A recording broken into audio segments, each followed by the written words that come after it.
No, but I mean, like, really, how does the internet work? Oh. Cowboy Bebop live action, what?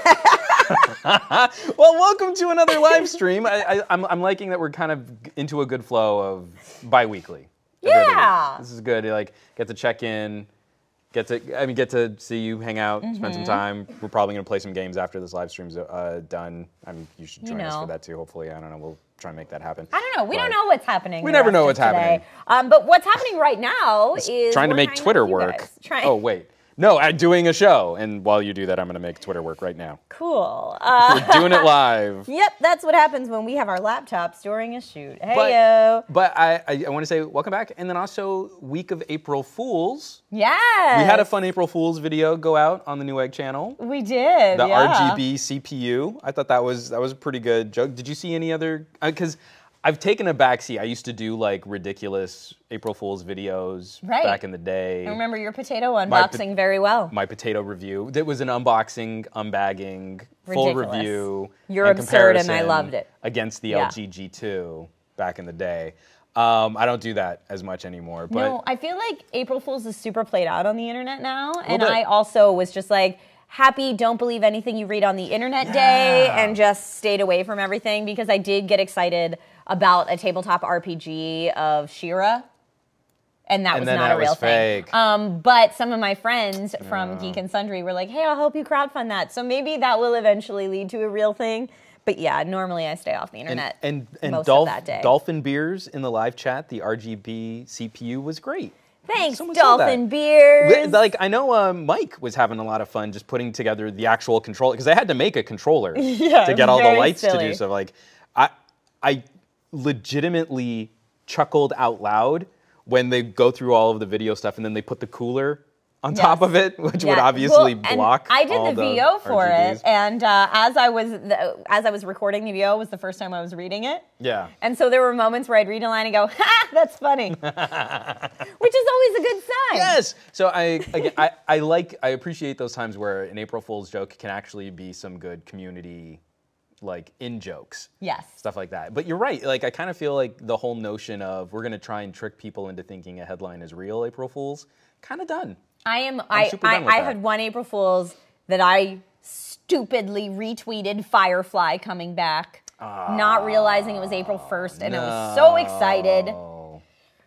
And I've been just a little burned since then. Yeah, that would make me upset too. Right? But no April Fools if you're joining us on this live stream, whatever platform you're on, because we're seeing people coming in from Twitch, from Periscope. Yeah. We're on the Mixers, we're on the YouTubes.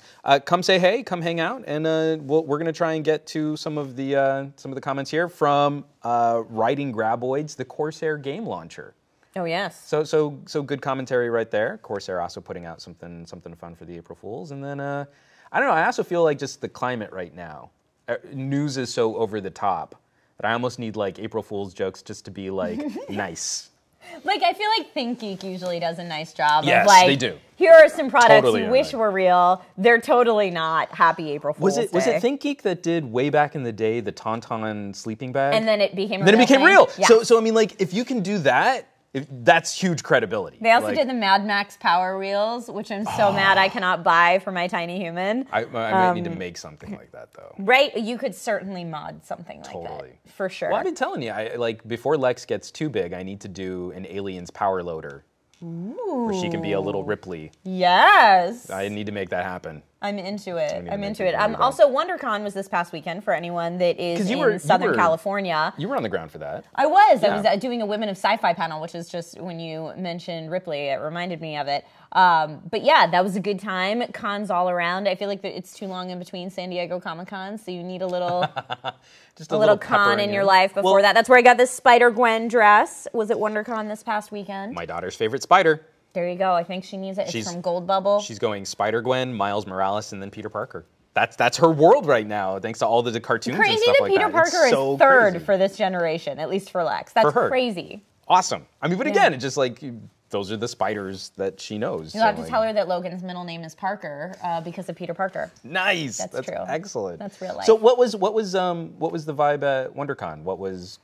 Because that's not a convention that I follow as closely. It's basically San Diego Comic-Con, but way less crowded. Oh, okay. So because it's close to Los Angeles, you still get pretty high-profile celebrities and guests coming in and movie panels and TV show panels and that kind of stuff. But it's obviously not as well known as San Diego Comic-Con, but it's still put on by the same organization. So yeah, you can actually move around the expo hall. I do a lot more shopping there because you can actually spend time at each booth. I got myself a real nice set of dice from Level Up Dice for any of you who are tabletop RPG gamers out there that I was chastised for spending so much money on when I got home by my husbando, but they're gorgeous and I have no regrets. Excellent. That's how I feel about that. No regrets. Yes. Not an April Fool's joke. We can announce, I believe, on this live stream. Oh. Can we announce it, Wes? Can we talk about it? Yeah. Okay, great. Oh. Newegg Now's coming back, guys. Yay! Hey! So April 18th at 12 o'clock live is going to be the return of Newegg Now, and we're really excited to start doing that again. It's going to be a little retooled and different than you'd seen it in previous generations, but it will be our chance to be live and really put on a fully produced show for you guys. And it's still going to be talking about some hardware. We've got some, we're going to have peripherals coming up, keyboard, mouse, tech that looks pretty cool. A cool esports tie-in. Yes. Can we? Are we? No, we cannot say that. Not right now. We cannot say what that Okay, is. so we can't talk about that. But we will also be playing. There were some not ready for primetime tech that we got hands-on with at CES that we actually had to sit on. Some of those videos that now will be ready for primetime too. I'm being really cagey. Like, I'm under 3 different embargoes and NDAs. Like, we were going to talk about something, and you're like, oh, well, I can show you on this device in my pocket that I can't show you I have. So I'm being really careful right now. We're live, so we can't take it back. Doing if it we live. Mess up. But there's one a thing that you look at with your eyes that games will be played on that I'm really excited for us to be showing you this Newegg Now. So some really fun stuff there. Oh, I just saw Megabit Steve on Twitch said, gonna create a D&D 5e Paladin based off JJ from Asus. He will be max level with max stats. That's hilarious. That's awesome. Please For those do of you, that. you have probably seen JJ from Asus on videos on the Newegg channel. And Megabit Steve, you're my new favorite. Thank you so much for that jokes today. Let's see, what else happened that we want to talk about? Oh, well, if we want to transition right into some news. So in the live chat, Caleb talking about Borderlands 3, because we've got the video playing on in the background. I think that's a good place to start. Borderlands 3! You tweeted. You seemed pretty excited about I think the Borderlands trailer 3. looks great. Yeah, I saw the 4K trailer, and I was super excited. And that was something I had been sitting on for ages, because I got a chance to go tour Gearbox right before We Happy Few came out. Oh, and nice. Yeah. there were images that they were like, no one pay attention to these images. That they had forgotten to cover before we came in there. But I, was very good and didn't say anything. So I was very excited to see that come out. I have a hard time when it's something like, oh, it's like a laptop hub that I'm under embargo for. If I had foreknowledge of Borderlands 3, I probably would have screwed that up. Yeah, nope. So yes, very exciting. I know that the Epic Game Store exclusivities got everyone's. Let's save that for just a sec. I just want to be excited about the game for a second. Cool. I played the crap out of Borderlands 2, and this is another one where we're coming back into some franchises that you can take like a little bit of a break from, and then this is a game I think I'll be married to for a while. Well, I mean, you have bazillions of guns to check out, so much. But in that like first-person shooter meets kind of a dungeon crawler, post-apocalyptic wasteland with a dash of sass, cartoony and over the top, and it's just like there's such a great formula for that. I just want to be excited for that for just a minute before we get into some of the. We've got Megabit Steve in the live chat brought it up almost instantly. Saiga X, same thing, kind of talking about that there's some issues there. But from what you saw, and then from what people have seen so far in the trailer. How have you felt about some of the criticisms that, like, we've only seen 90 seconds of footage, so there's not a lot to base any editorial conclusions on. What if it doesn't go far enough? Are they going to change up the format? Should they be looking to redefine what Borderlands can be?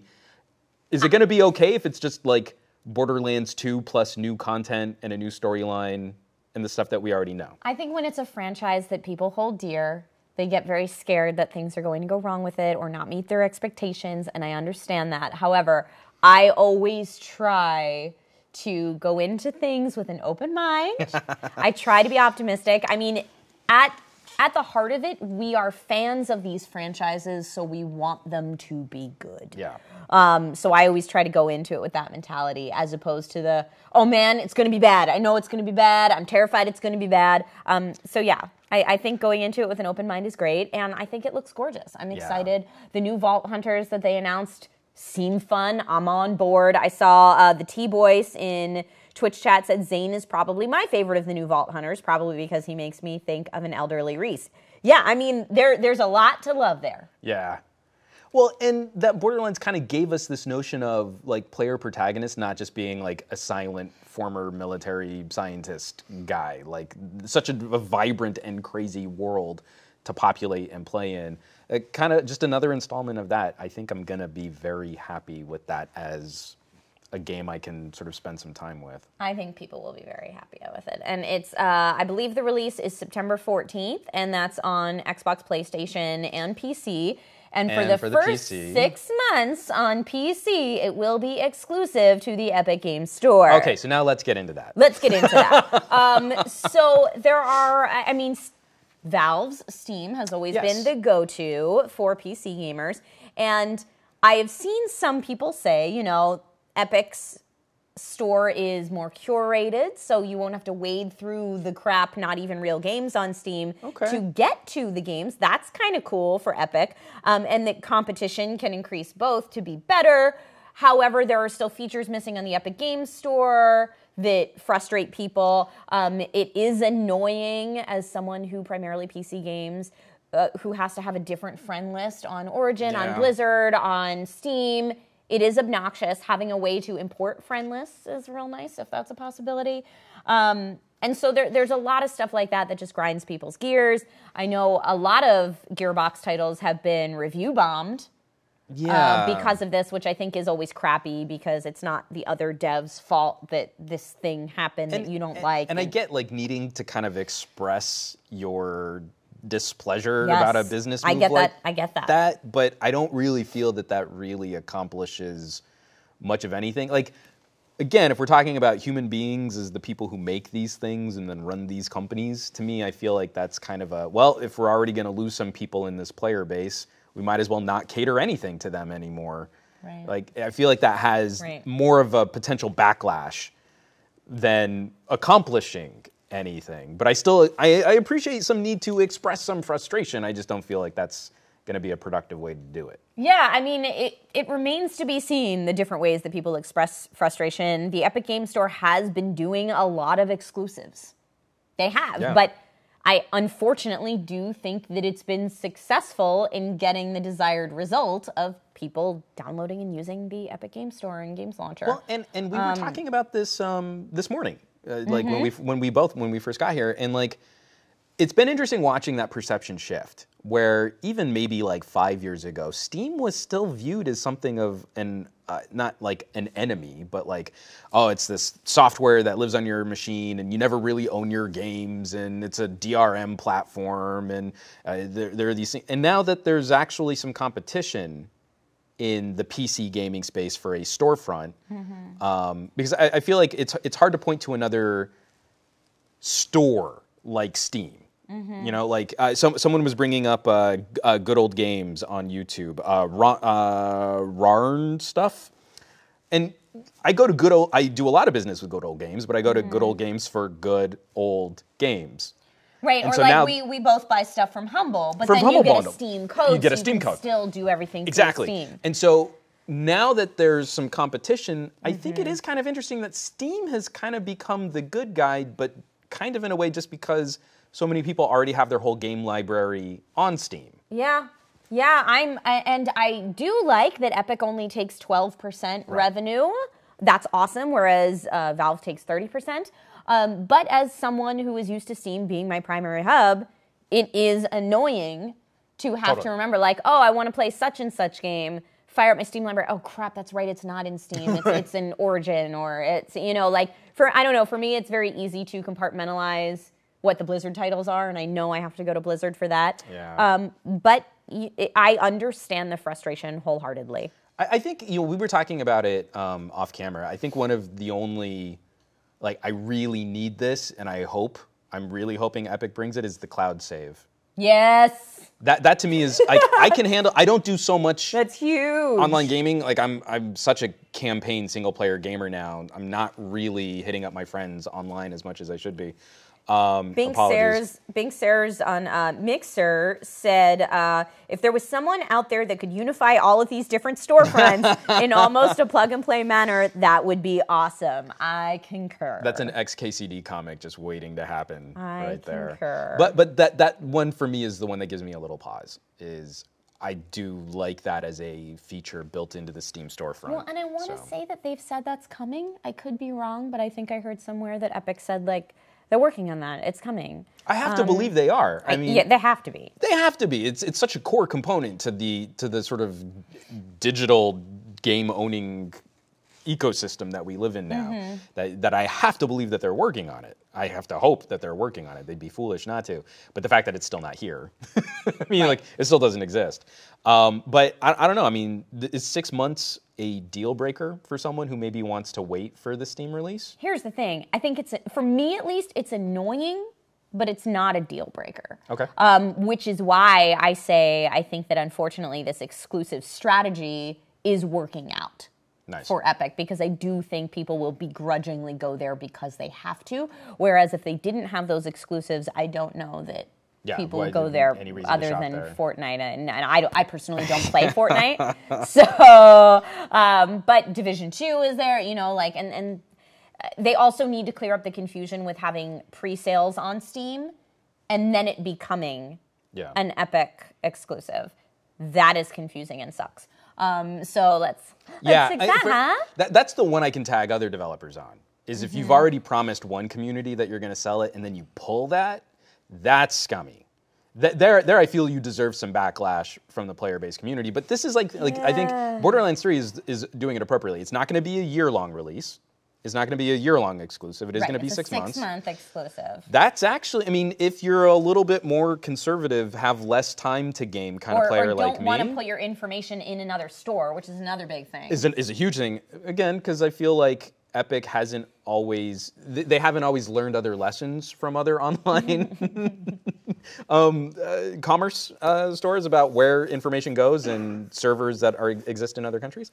But at 6 months, that's where I know we'll have had patches. We'll have had some DLC. That's true.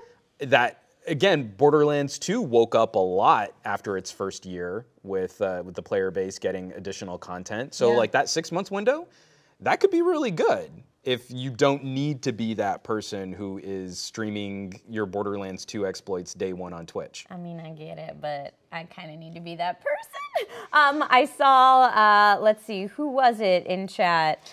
Chaos in Fallout in Twitch chat said, couldn't care where the game comes from as long as I get it. Yeah. And I honestly, that's what I fall to as well, because, I mean, something like God of War, I'm not going to get on PC ever.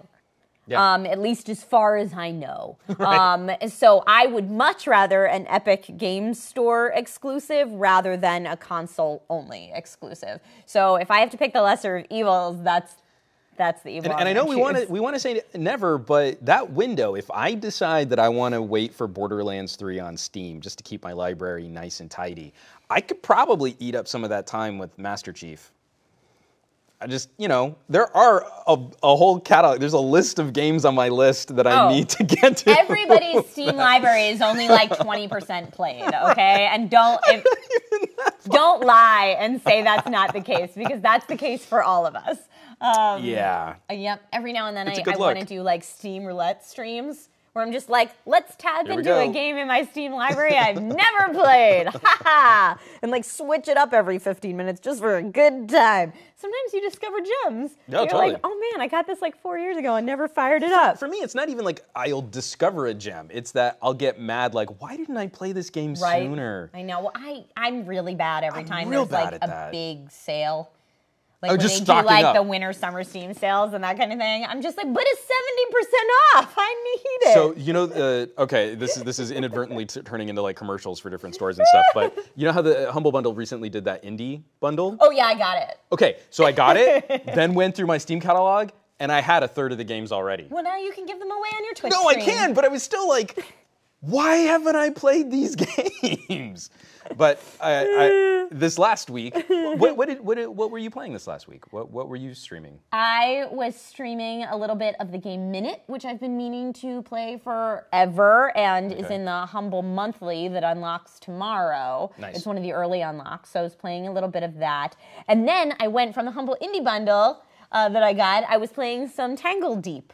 How is which that? I had not played before. I haven't fired that up yet. I like it Is it good? lot. Okay. Yeah. What's the gameplay style? It's a pixel art style, and there was way more text on screen than I had anticipated for like a blind playthrough stream. So that took me off guard a little bit. But there were way more classes than I expected, and you're going through levels of Tangle Deep, or to get to Tangle Deep, you're going through levels of this world. You can capture monsters, you can plant trees, like there are many different ways you can pursue fun in this game, a la a Stardew Valley or Harvest Moon or something like that. But yeah, I only played it for probably an hour and a half on stream because I split the stream between Minute and that. But I was into it. Yeah, It was a good time. Yeah. So that was a good example of like, this game came out a while ago and I have not played it yet, so let me do that now. What have you been playing lately? So I finally put down Ape Out. Okay.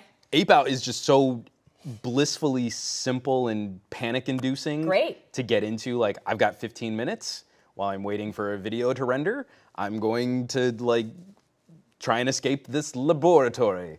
But I actually got Marie into it because that's usually the kind of game that will cause her to throw a controller.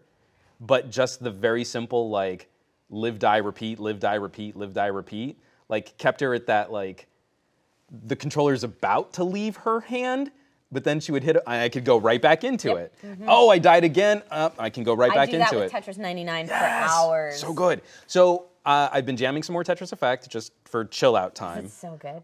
But it was really, this last week was spent mostly going back to revisit Oddworld. Oh, Oddworld! I just playing as some stranger. Oddworld. Some stranger action. So long. It is so fun to revisit, though it does come with like things like we take for granted how much better controlling the camera has gotten in our third-person games. That Oddworld has some amazingly frustrating moments of platforming that kill you because of the camera that we've done better now. That is so frustrating. But the whole world, the aesthetic, the scope of it has just been so much, like wrapping a blanket around yourself. And then finally chewing up, we talked about this 2 weeks ago, some Hollow Knight. Hollow Knight! It's such a charming story. The whole time playing it, like, why didn't I do this sooner? I should have been playing this game all this time. That's how, like, I mean, since kind of the resurgence, I should say, or maybe dawn, rebirth, not even a but since indie games came to the forefront of most people's lives, which is when digital gaming really took off and we got access to all these indie games, and ever since like kind of Journey hit it huge, winning Game of the Year and that kind of stuff, I have been a huge indie game fan because I feel like so many interesting things are being pursued there, story-wise, emotion-wise. And developers that are willing to take some crazy risks. Yeah, it's been really unique. And of course, I still have my AAA franchises that I love, but I've been going pretty hard into the indie scene since then, and I'm not mad about it. And I won't apologize for it. I'm not mad about it at all. Games that Deadfire is great. I forget, the T-Boys mentioned that in the Twitch chat. Says they still haven't finished Deadfire, Masquerade, and a whole bunch of other games I really enjoy playing. Deadfire is amazing. Finish it. And Hollow Knight. T-Boy says, I've heard of Hollow Knight, but I haven't played it yet. Okay. It's, again, I mean, just a charming, an emotionally driven story. It's a little darker, but not like dark, gritty, grimy Division. Oh man, get into Celeste, folks. I still haven't fired up Division. It's sitting there on my PC. Okay. I've installed it. I sit down and it's just, there's a time commitment and I want to get, so it's been explained to me. Okay. And I might have this totally wrong, but like getting through like sort of the first 2 hours then gets you into a really good flow of being able to play for shorter periods of time. Okay. And I just haven't been able to invest, and I want to. Yeah. But no, taking it back to Hollow Knight as a charming sort of 2D platformer, but with like a good emotional core to the story. Watching sort of a world in decay, I think it's a really I don't know. Hollow Knight is also available on Switch, is it not? Hollow Knight's available like on everything. Right. But what's hilarious is I think one of the things that I wanted to do is I used it to test out Steam Link to stream to my phone so I could play it from my PC, but like down in our living room. How'd that work out for you? It works great. Really? Oh, it's so good. Again, like there's no reason why this game shouldn't be everywhere and in everyone's hands, and it's awesome and I love it. But yeah, if you haven't, I'd totally recommend picking it up. But Hollow Knight's great. It's one of those easy recommends. And also, too, if you just want to jam a game for a little bit, Ape Out. Flippin' love Ape Out. It is just so brutal and panic-inducing and scary, and I got to go stealth, and now I got to smash this person through this wall, and I'm going to pick up his legs and use them as a distraction, and like, it's awesome. Also, if you like running at high stress levels, I recommend Cook Serve Delicious 2. Yes! I don't know why I enjoy that as much as I do. It will drive you insane in the best way possible. It's like, I need to get my pulse rate up. My fitness tracker's mad at me that I haven't been exercising. That's exactly what I need to do. Yep, exactly. So now that we gave our love letter to indie games, it's actually a perfect segue into Nintendo Switch news. Yes, or rumors, actually. Well, yes. Or wait, we have news and rumors. Well, the news is that there are rumors of 2 new Switch-esque hardware devices. One being a little bit fancier hardware than the Switch that we have now, and one being for more casual gamers, almost like a 3DS successor. So how does that make you feel, Juan? You read the news. Okay. So I almost caved on a Switch this week. You still don't own one? I still don't own one. Because of these rumors. Okay. So I'm debating. You actually kind of broke it down why I should just go and get like the current Switch that's out. So I was thinking like, oh, if there's a cheaper Switch, like that could be kind of cool. And I don't care so much about Joy-Cons and detachable stuff. And that's so the rumors are that for the less expensive Switch, like either the Joy-Cons will be, they won't be detachable, or they won't have the rumble, they won't vibrate. Things like that to pare it back and make it more affordable. So I had said, if they are going to be attached permanently, that maybe that's not the move Juan wants to make, specifically because you have a tiny gamer in your house. And I will say, that actually from makes sense. Trying to get tiny humans into gaming, the Switch has a lot of real good titles for that. I mean, Lex would probably love Just Dance. She might love ARMS. She might love Mario Party. She might love Mario Kart. And those are all things that you can dock, put on your television, detach the controllers and play with 4 people. Yeah. So I feel like that's important when you're in that situation. Now, that being said, if you are just getting this device for portable gaming, and you're the only user, all-in-one kind of makes sense. But you're absolutely right there. I wasn't really thinking about that. See, the main reason why I almost caved on the Switch is I did not know that they had revived Blaster Master. Which, if you don't know Blaster Master is the all-time best NES game. And anyone who disagrees with me, I will fight you. Okay. Because it's a jumping tank that gets power-ups. It's a non-linear world where you go through like one mission map and then you have to go back to those mission maps to get different things after you beat future things. And then there's an inside-outside the tank mechanic. So you have like a 2D platformer with a jumping tank where you can jump out and be a super vulnerable little guy. What? So someone's playing it right now. Wes has Blaster Master, and the music is awesome.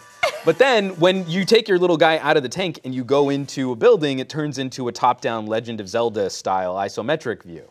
I did not know that this was back, and it is only back on Nintendo, and I need this. I need this in my life. There you go. And so I'm gonna have to buy, this is ridiculous, I'm gonna have to buy a Switch just for Blaster Master. Because it's awesome. Seriously though, Nintendo Nindies have been killing it. Totally. I now own so many of my favorite formerly PC-only indie games on both PC and Switch. I bought them twice because I love them that much.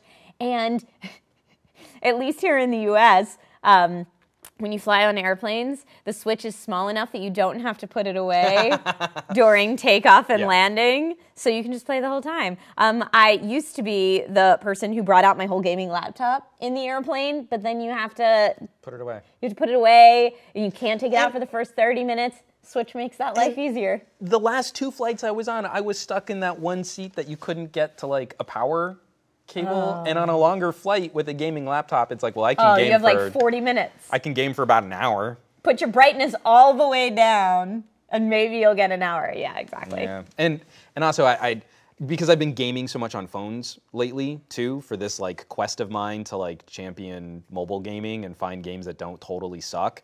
Also, just the noise.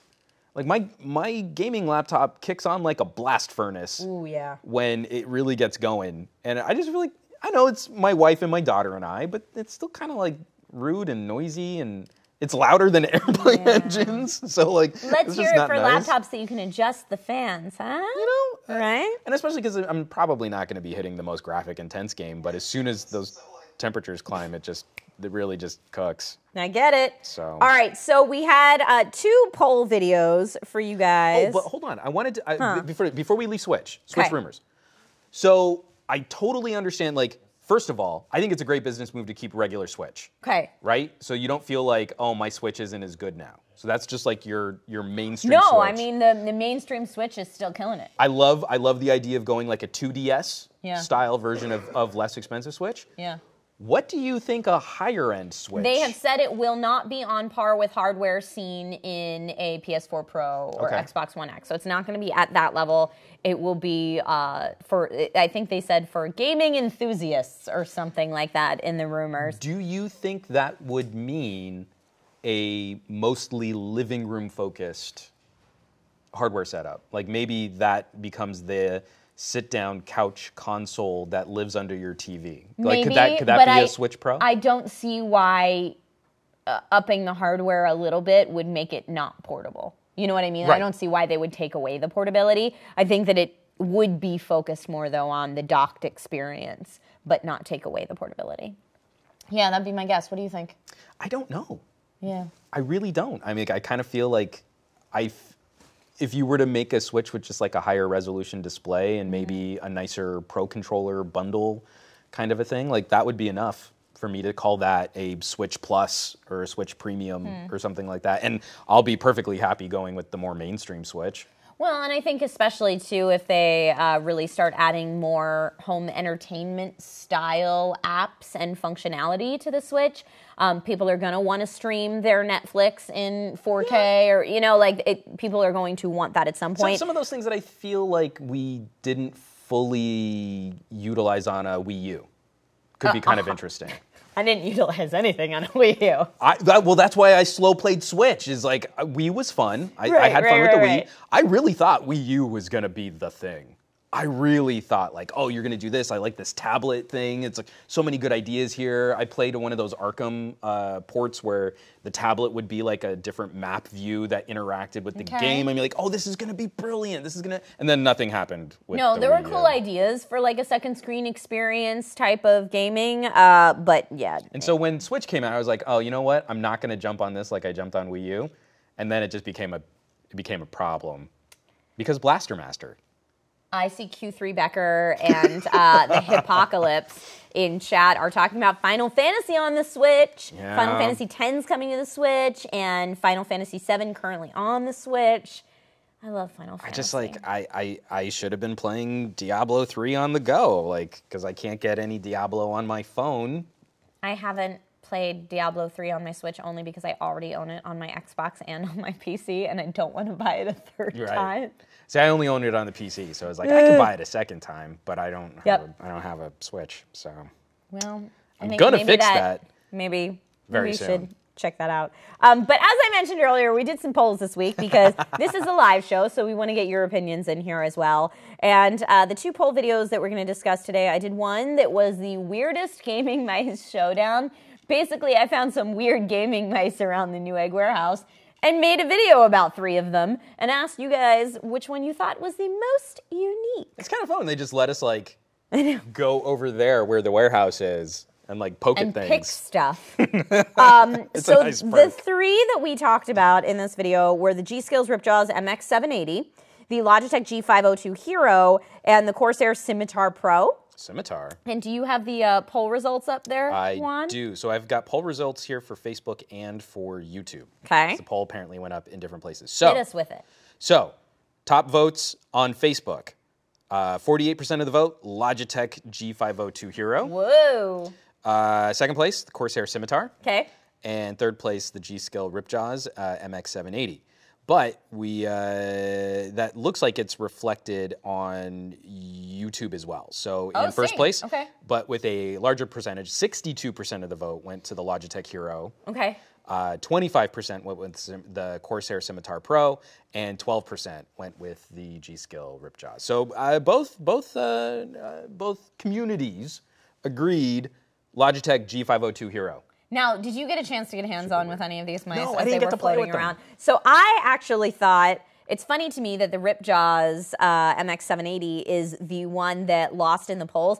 I thought that was the weirdest. I think people probably voted for which one they liked the best, which is completely understandable. Follow the poll, though. Yeah, the G-Skill Ripjaws I thought was the weirdest because it's got this, Nick said it, it's got this like top-down view where it kind of looks like an angry robot face. Okay. Which I think was totally unintentional, but very funny. And it's got a weird grip texture and stuff like that. But the reason the Logitech G502 Hero won out, in my opinion, has to be the metal scroll wheel. So it's got this metal scroll wheel that you can toggle between regular scroll and infinity scroll. That real smooth slide. Ooh, it feels so nice. It's so good. It's so good. And the Corsair Scimitar Pro, the most unique thing about that, it had this 10-button side panel, which, I mean, I guess if you're a hardcore MOBA player, would come in handy. I feel like even though like the alternating rows were textured and they're doing stuff like that so that you know what button you're on, it would take me so long to get good with that. But then once I got good with that, I could never go back. Use anything else. Yeah, so that was like also a very weird one. Way back in the day when I would be on flight sims and we finally could afford a really nice flight stick, and you got used to having like 6 hat switches on your joystick, and then you try and play any other kind of, like on any other type of hardware, and you're like, well, I can't do everything. I don't have my macros, and how do I pull energy from my ion cannon into my shields, and where's my throttle control? This is ridiculous. So I feel like I don't want to get good at a mouse. At that. Because again, like let's say they even discontinue that. I'm not saying they will. They'll probably keep it. It's a popular enough mouse. But like what happens if I have to switch to something else and then I can't play my game? Right. Patrick Horgan left a comment, said, I've had the MX780 and the G502, and I like them both a lot, but I need the infinity scrolling. I use the Logitech G900 wireless too. It communicates as fast as a wired, so no lag, which is great, and there's no wire. But yeah, the infinity scrolling, I think, is where it's at for most people. And then I also saw a comment from Rob Colavito, says, as a lefty, the G-Skill is one of the better choices I have, and it's because it has swappable grip. Oh, that's right. That was also because Jeff Canada was complaining about that on his podcast on DLC. About having a hard time as a lefty? With lefties, yeah. Because I can appreciate some of the discussion of, well, just use your right hand on the mouse and left hand on the keyboard like everybody else does. And I feel like we're missing something if that's the only solution people have. That's not a solution. It's not a solution. No. So that was the Weird Gaming Mice Showdown.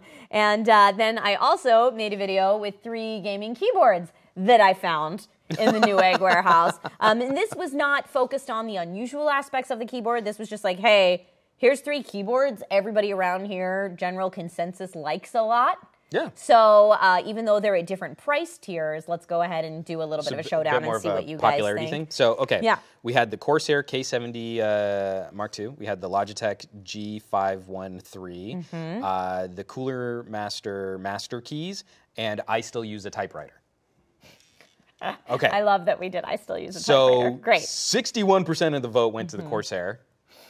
I mean, if you want a winner, that's the winner. I mean, we could probably that's the most high end of the 3, so it has all the fancies. It is the fancies. Yes. Everything else is less fancy. Yeah. Logitech G513 came in second. Okay. I still use a typewriter, came in third. And then the Cooler Master. Cooler Master came in After I still use a typewriter? After I use a typewriter. Wow. So I feel like there was a little bit of internet snark. So the cool thing, I will say the cool thing about the Cooler Master keys, about that keyboard, is it's only $56 and it comes comboed with a gaming mouse. That's also pretty good. So that's a really nice, like, hey, I need something, and it still has RGB. It's got 6 zones of RGB lighting, and what Cooler Master calls their mechanical switches. Oh, right, yeah. So it's membrane, but with the feel of a mechanical switch. It does actually work better than you think it would. Right, exactly. It's got anti-ghosting, it's water resistant, so it has some of these features that you would expect a higher price point, but it's pretty affordable. So if you need to just be like, hey, I need a gaming keyboard and mouse, that's a good way to go, which I think is why it's so popular on Newegg. It'll work better than a typewriter. Come on, people. But I love that typewriter. Have you seen the keyboards with the typewriter aesthetic? Well, we've covered a few of them on Newegg now. Oh, we have, huh? That's right, because Sylvia, Newegg Ninja Sylvia, has one on her desk too. Yep, it's got just a little bit more of that punch feel to it. I always check them out it's for me, it's a convention thing. At San Diego Comic-Con every year, there's a booth that really shows off some beautifully done ones with their different prices depending what type of wood you want them made out of. Just stupendously gorgeous. So let's see. Then you said the winner was the Corsair K70 Rgb Mark-II keyboard. Yep. Like I said, this was the highest price point keyboard, so it's got USB pass-through port, it's got per key RGB, it's got Corsair's IQ software, so it can sync up with all your peripherals and fun components within your build, et cetera, et cetera. It also has some onboard memory, so the macros you program can go with you if you're traveling with the keyboard, and you have your choice of Cherry MX switches. Like, it's creme de la creme. Multimedia controls. It's real nice. So if money is no object, which I think for people when they're voting on these kind of polls, they're like, cool, if you're just asking me which one I want, it's this one. I completely get that, and I agree with you. I do the same thing. Yeah, again, it's the nice fan. Well, if money's no object. Well, and we fall victim to this all the time, being in the fortunate position of getting to talk about tech news. We're always talking about the newest, most hyped thing, which probably isn't even out yet. And then suddenly you look at the piece of hardware that you're currently using and you're like, well, this is dirt now. Well, this is garbage. Even though it was fine a minute ago. Even though it really is still a fantastic product. Awesome. With a lot of life left in it. Although, don't you feel like there's a little bit of a backlash happening to that right now? Where people, like, the hype machine we used to use was like, let's talk about something that's going to be coming out. Let's leak it to death. Let's rumor it to death. Let's talk. Let's really talk it to death. Then when it comes out, we're already sort of in another generation of rumors and leaks for something else that's going to be coming out after the fact. I would agree with that. I feel like there's a little bit of a consumer burnout happening on like gadgets of all kinds, like from laptops and mobile and phones and stuff, but all the way even down into like accessories now. I think I wanted to be snarkier about it, but I got a little upset when Apple pulled the plug on AirPower. It was like Apple was going to make something that was just a standard. It wasn't going to be a weird proprietary charging dock only for iPads. It was just wireless charging. I'm like, you're going to have to fill me in. I intentionally don't follow Apple News because I'm short story long. I'm a brat. they want to make everything wireless. So they were going to make one pad that also had a Z dimension so that it didn't matter where you put on the wireless charging pad, it would charge properly. Because like I think my wife doesn't like the wireless charger by her bedside table because if it's not lined up perfect. Like the Qi chargers and stuff like that. It doesn't really charge her phone. And she has to like I could just plug in a cable or I could sit here and scooch my phone back and forth until a little light lights up on the charging pad. So Apple was going to do this. It's actually a much harder engineering challenge than I think people consider. And it was vaporware. So they announced it with the iPhone 10, didn't come out. They waited for the AirPods 2, didn't come out, and now they've just killed it. And so that's one of those things, but it's like charging furniture when that was hot for a while. I wanted to see more of that. And it's really actually harder to do than people understand, but people want it super cheap. And we're hyping this stuff up big time. So it was like, over a year and a half ago, AirPower was going to be this thing, and then it's not a thing, and now we've already sort of exhausted our conversation on it before it's even available to buy. And it takes some of the fun out of actually getting into tech, being sort of a gadget enthusiast. Yeah, when you get the burnout from stuff that is ultimately disappointing. Also in the keyboard video, I had asked you guys which switch is best switch. because one of the things we were talking about with all these different keyboards is which mechanical switches or membrane, but which mechanical switches do you prefer? The clackier, the better. And some comments that we appreciated that were pulled here by the Newegg team. Sci-Fun said Nintendo is best Switch. There, I said it. I see what you did there. That's a thing. That's a callback for what we were just talking about. Religar5 says Logitech with the Roamer G switches is the greatest of all time. Now, we didn't talk about those today, but I talked about those in that video. The Roamer G switches are very hit or miss for people, I feel like. They have 3 different types of mechanical switches. They have a tactile, a linear, and blue. Tactile for direct feedback, linear for smooth keystrokes, and blue for clicky feedback is what they say. I don't like smooth feedback, or that smooth slide on a It's not my favorite either, but I appreciate there being options out there for people. Now, Logitech says that these switches are 40% more durable than standard mechanical switches. Okay. So that's something to love about them. But I had asked, what do you use them and what do you think of them? So thank you for that feedback. That you really like them, Religar5. HimQ says, all I want is a flat keys keyboard. Okay. Not for me. Like, you mean like a... I assume you mean like... Totally surfaceless? I mean, featureless? Because I had that, Lenovo had that with an Android tablet. It was one of the Yogas. Okay. And so it was actually a writing pad that then also had a light-up keyboard, sort of Tron style. Yeah. You remember, like, David Warner is sitting down at a glass tabletop and he's interacting with I've seen glass keyboards like that, and like the whole thing being like they're so easy to clean and all that kind of stuff. Okay. It's actually really miserable to type on because you have no key delineation and feedback. How do you know you're hitting the right thing? And that you have would be the hard thing for me. look at it.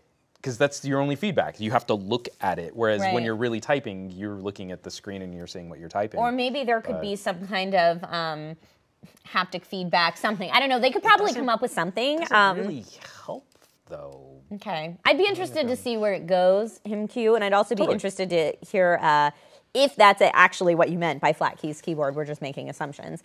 And why you would want that. So let us know. In our live chat here, we've got writing graboids. My typewriter doesn't have USB, so he can't use it with his PC. Got it. So that's sad. Got it.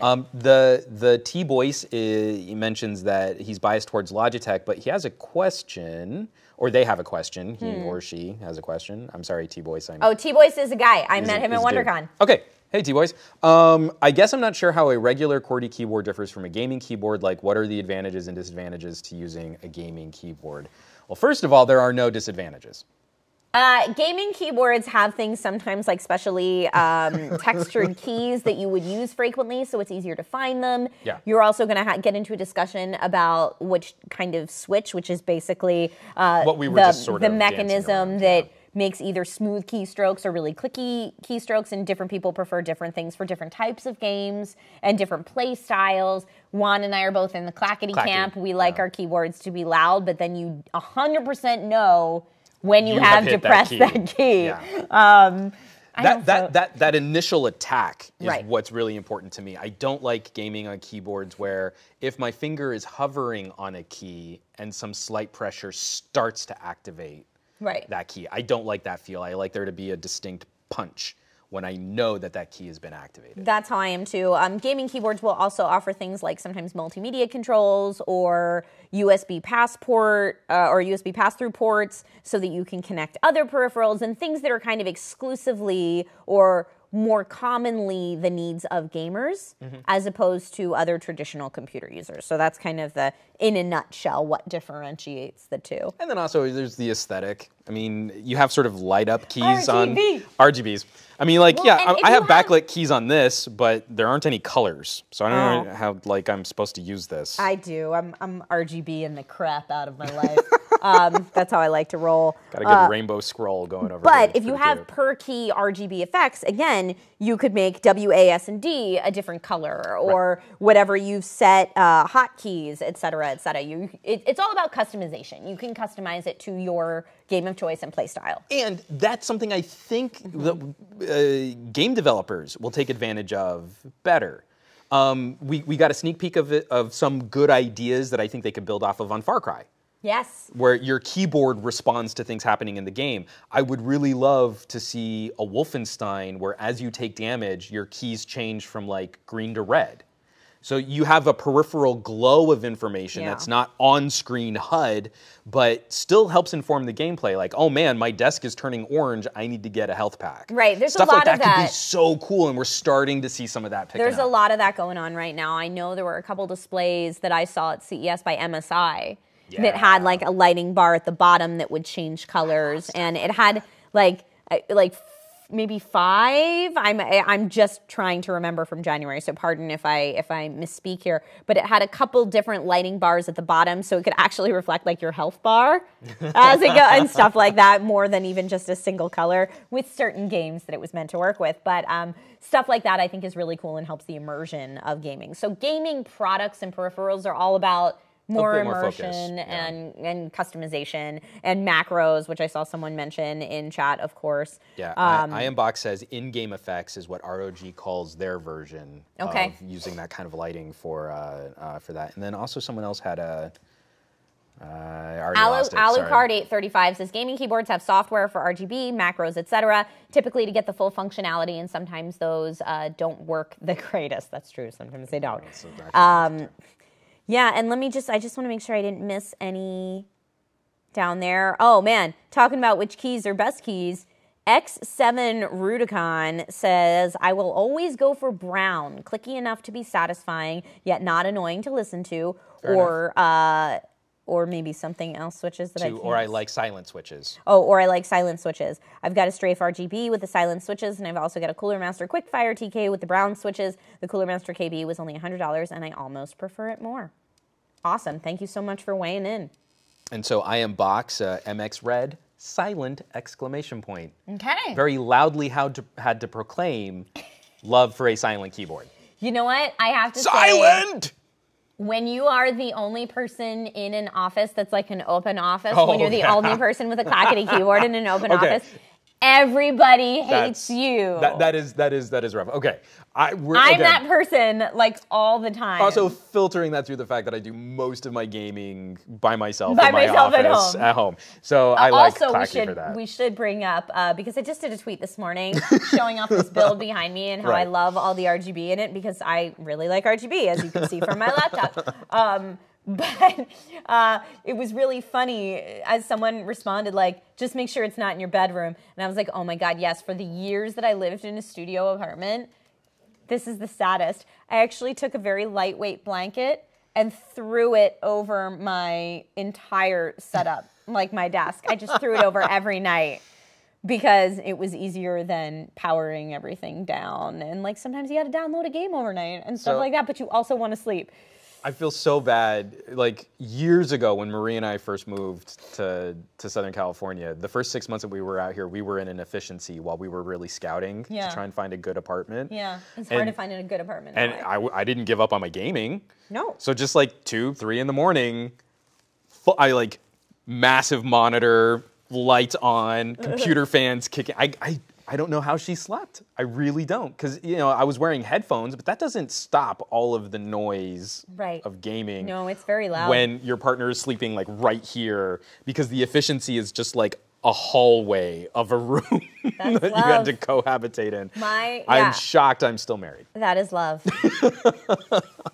At the point that I cohabitated, I had at least a separate room for my computer. Whether it was in the living room or what, it was not in the bedroom. And still I got complaints that it was too loud, a whole room away. So God bless your wife. Oh, but Alucard talking MX Blue. I work from home, so MX Blues. Yeah. Nice. Exactly. Nice. Chaos and Fallout on Twitch says, real clacky gives me anxiety. It sounds like someone is angry typing. Yeah. It does. It totally does. I love it. Yeah, I love it so much. So with that, Juan, was there anything else you wanted to cover today? Yes, because I feel like we should end the show on what is quite possibly the most important gaming announcement of our or any generation. Take it. And that is, of course, the return to our gaming displays of Vampire the Masquerade. Bloodlines 2. So this came out like it was last week. Yeah. We got the teaser trailer. So it wasn't like right after our live stream 2 weeks ago. No, I want to say it was just like last week. Okay. I want to say there was a big announcement at GDC. I have a problem with time. Okay. Passage of time confuses my poor help. Okay. But it might have been GDC just after we went live last time. I think it was. Okay. Maybe Thursday night of GDC week. And then we got the announcement the day after. Because I talked about it on the podcast on Monday. I am so stoked. Oh, words are already failing me because I'm Juan, trying to say so many different things. Tell us about your deep history with Vampire the Masquerade. Okay, so being a theater geek and a wannabe goth for a short period of time that never shopped at Hot Topic, not that there's anything wrong with that. If you like stuff at Hot Topic, you do you. I like their stuff. But everyone has their sort of fond like D&D memories and other tabletop gaming experiences, and maybe you're into models and figurines and stuff like that. Vampire was my jam. Okay. Literally the only incarnation I haven't really ever gotten into is LARPing. But in my garage right now are 3 full-sized comic book box containers filled with the trading card game. Hell yeah. All the way back to the original Jihad deck, which is a terrible name for a game. They changed it. Vampire the Eternal Struggle is a much better name for a vampire game than Jihad. But I have the original first print of Jihad cards.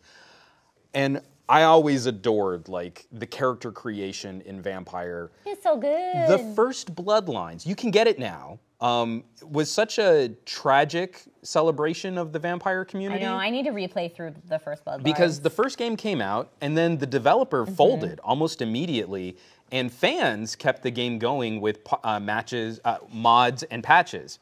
So if you go to Good Old Games, you can get a copy of it, and they give you the fan mods to make the game playable in this day and age. Awesome. Obviously, the game is old, so graphics are totally dated and stuff. It's all right. It's still a good play. But at least make it through the first third. There's a quest where you go to a haunted, decrepit hotel. And the game is one of the most effective haunted ghost experiences that I've still seen in a video game, where you'll be going down an old dark hallway and you'll see just a glimmer of movement. And it's someone running down and you're like, oh, was that? And play the game with the lights out, super great. I don't know, you need to finish the whole game. But just the fact that we're getting back to this, the whole White World of Darkness, character creation, different vampire clans, I am so stupid excited for this. I've already pre-ordered. This is the only game I've pre-ordered in years. I'm so excited. Okay, so I'm stupid happy that we're getting it back. If you want to Vampire the Masquerade LARP, I know places in LA where you could do that, and I would do that with you. I would be very interested in, because my big problem was the few times that I LARPed when I was a kid, you always had that one person who would sort of abuse the LARPing mechanic. So I liked playing as a Giovanni, Italian necromancer. I like that kind of class of character anyway. I like summoners. But you would be in the middle of a conversation with someone, and then there would be that one obnoxious nerd that'd be like, I'm Nosferatu obfuscate. You have to keep talking. I'm obfuscate. You can't see me. And you're like, yes, I know how the game is played. You're being very obvious about trying to stop being distracting and being cloaked and hidden in the shadows, Nosferatu that I can't see. And so that instantly spoiled the LARPing experience for me. But the tabletop, the card game, the video games, everything. I missed the TV show. It was a terrible TV show, but it was in the world, and it had the vampire clans, and I wish it still existed. There is a real serious vampire community in Los Angeles that I would be happy to bring you into. I know that because I played a lot of VTM in high school, and then hadn't played it for a long time. And then Geek and Sundry, which is a channel I do some work with, started the LA by Night series, which is so good. And I don't just say that because I'm a recurring character on it, but it is so good, and it has made me dive headfirst back into Vampire the Masquerade. Nice. And I hadn't been away from New World of Darkness that long, but I played more Werewolf, so it was really fun to jump back into Vampire the Masquerade. And because LA by Night has kind of helped in this vampire resurgence. I really do feel there is a linear connection between the hype for Bloodlines 2 and the community that has been existing on. A lot of the LA by Night main cast members were heavily involved with Bloodlines 2 launch, and probably will continue to be.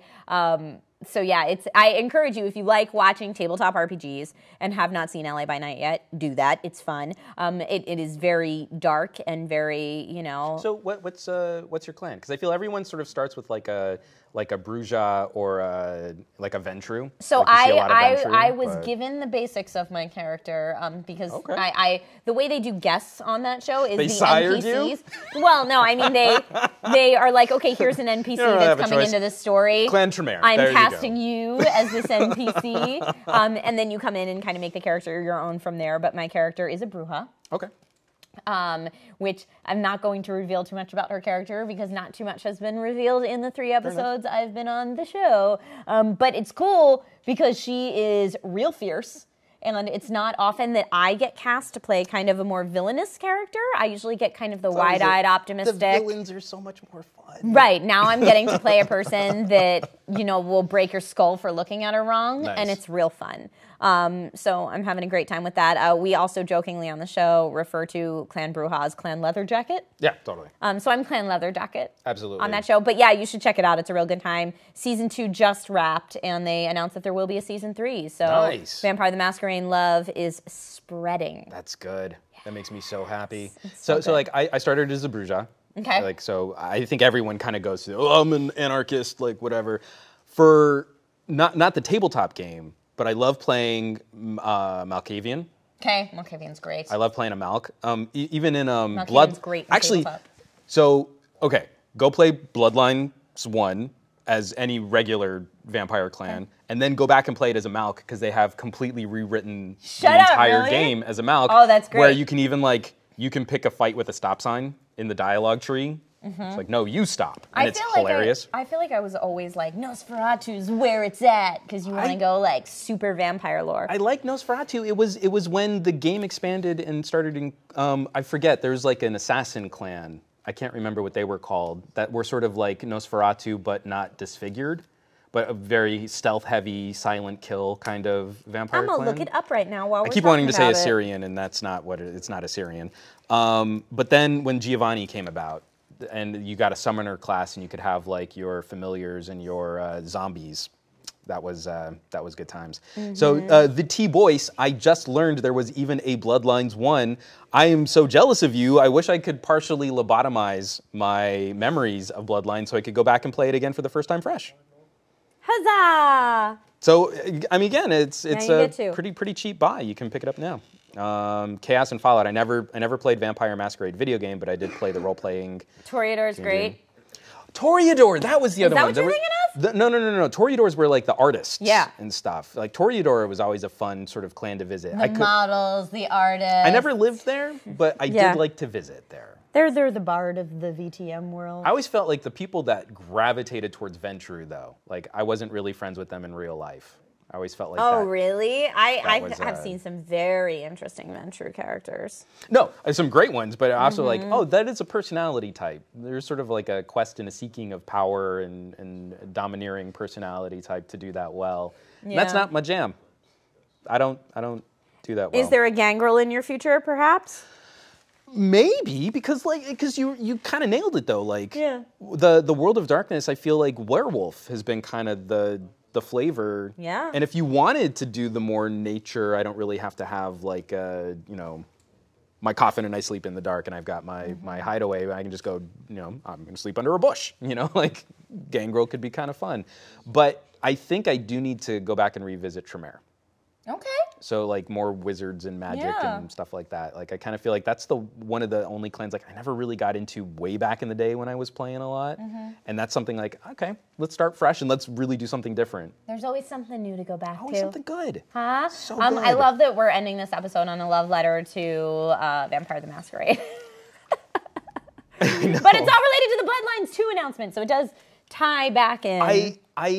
No, it was such a sad realization that like the developers that made the first Bloodlines were just like the studio folded. Never thought we'd get another video game in this world.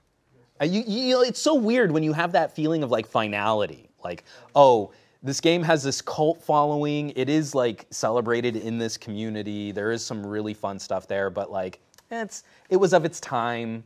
We don't really need to revisit that. Tabletop gaming is real big. This can live on in that space. There's something just like exciting and nostalgic and happy and like, oh, I'm getting a little emotional. No, like, I think people are happy. For real hyped. Yeah. I never thought people would be. And again, that's like the beauty of this kind of community is like, oh, you like this thing that I thought it was super obscure too. It's not as super obscure. There's like an actual community that I could be friends with. That is what the internet is for, in my opinion. That's honestly, what changed my entire life from being, I'm the weird kid that likes weird things, to, oh man, there's other people that like the same things that I like. They're just on the internet. Yeah. And then finding a community and kind of realizing that even if you had self-doubts about being loud and proud about the things that you love, like there are other people and it's okay to feel like that, and you don't have that like societal pressure, especially in like grade school and middle school, to be normal and like whatever the popular thing is. Screw that. The internet is the place to let your nerd flag fly. That's all I like, but you know, because we keep seeing all these news stories about how the internet divides us. It's funny that in the background of this Bloodlines 2 is exactly what you're talking about. Is like, oh, I've got some friends out there that I didn't know I had. I should hit him up and say, hey. New friends. And speaking of new friends, Smoked Out Josh, this is not pre-recorded. So the T-Voice, actually my first VTM character was a Toreador, and then I played a La Sombra. Oh, La Sombra is such a cool clan. He was retired, not sure whether to play one of those same clans again or someone else. I mean, again, just try everything new. Try everything, because this is like a new beginning. Be a new you somewhere in there, and maybe maybe a Giovanni.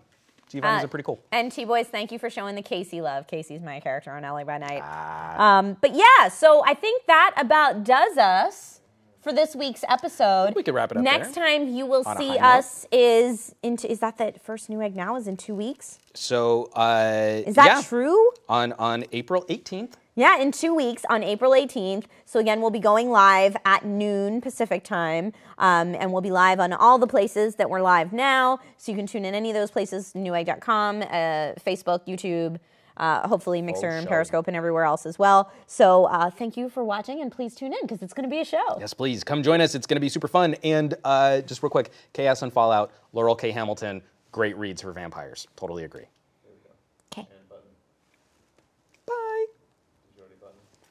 We could button. Okay.